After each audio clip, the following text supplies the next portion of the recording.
ঘরোয়া রান্নার রেসিপিতে সকলকে জানাই স্বাগত। সকল বন্ধুরা নিশ্চয়ই আমার ভালো আছেন, সুস্থ আছেন। আজ আমি খুব সহজ পদ্ধতিতে ঢ্যাঁড়সের রেসিপি নিয়ে চলে এসেছি। প্রথমে আমি ঢ্যাঁড়সকে ভালো করে ধুয়ে নিয়ে কেটে নিয়েছি ঠিক এইভাবে।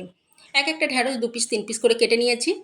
এবার আমি দিয়ে দিলাম হাফ চামচ ধনে গুঁড়ো, দিয়ে দিচ্ছি হাফ চামচ জিরে গুঁড়ো, এরপর দিয়ে দিচ্ছি 1 চামচ সর্ষের তেল,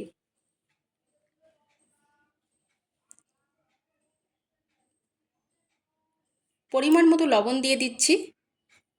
ঢ্যাঁড়সে বেশি লবণ লাগে না, পরিমাণ মতো দিয়ে দিলাম 1 চামচ হলুদ গুঁড়ো,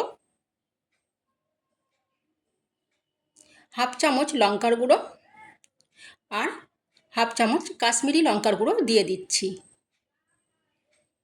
এগুলো এখন হাতে করে আমি খুব ভালো করে মিশিয়ে নিচ্ছি।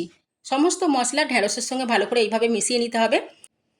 আমি টমেটো সরু সরু করে কেটে রেখেছি, সেটাও এর মধ্যে দিয়ে আমি মিশিয়ে নেব। টমেটোও ভালো করে মিশিয়ে এখন রেখে দেবো, এটা আমি 10 মিনিট চাপা দিয়ে রেখে দেবো। এবার কড়াটা গরম হয়ে গেছে, আমি এখানে অল্প পরিমাণ সর্ষের তেল দিয়ে দিচ্ছি।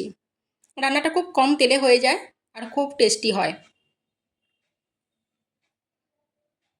দিয়ে দিচ্ছি একটা শুকনো লঙ্কা 2 টুকরো করে দিয়ে দিলাম, গোটা জিরে দিয়ে দিলাম হাফ চামচ, দিয়ে আমি এখানে পেঁয়াজ কেটে রেখেছি একটা মাঝারি সাইজের, সেটা দিয়ে দিচ্ছি।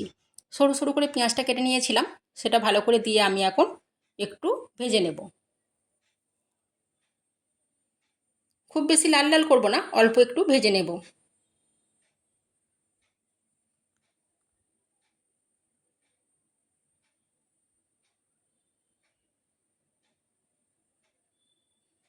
এবার যে আমি ঢ্যাঁড়সটা চাপা দিয়ে রেখেছিলাম মেখে, সেই ঢ্যাঁড়সটা এবার আমি কড়ার মধ্যে দিয়ে দিলাম।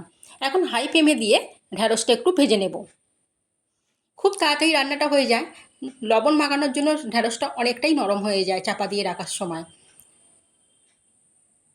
এই সময় হাই টু মিডিয়াম ফ্লেমে রেখে বেশ ভালো করে আমি এখন ঢ্যাঁড়সটা একটু ভেজে নেব, আর মশলাগুলোও তার সাথে খুব ভালো করে ভাজা হয়ে যাবে।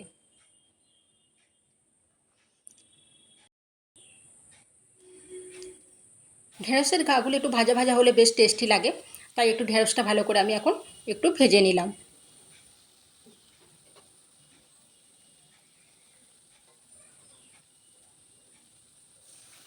এর মধ্যে দিয়ে দিলাম অল্প পরিমাণ জল, দিয়ে একটু আবার একটু নাড়াচাড়া করে নিয়ে আমি এবার এটা লো ফ্লেমে রেখে চাপা দিয়ে দেব।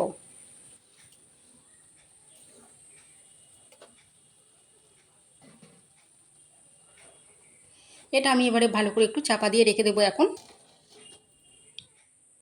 5 মিনিটের মতো চাপা দিয়ে রেখেছিলাম, এবার খুলে নিচ্ছি। আমি মাঝে আবারও একবার দেখেছিলাম জল আছে কিনা, দেখে নেবেন। তখন আমায় জল দিতে লাগেনি, যে অল্প পরিমাণ জলটা দিয়েছি তার মধ্যেই এটা হয়ে গেছে। আমি এবার দেখে নেবো এগুলো সেদ্ধ হয়েছে কিনা।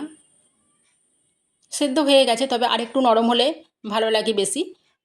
আপনারা যদি এইরকম খান তাহলে ঠিকই আছে, কিন্তু আমরা একটু বেশি নরম খাই, সেই জন্য এটা আমি আর অল্প পরিমাণ একটু জল দিয়ে দেবো। তারপর চাপা দেবো না, অল্প পরিমাণ জল দিয়ে দেবো এর মধ্যে।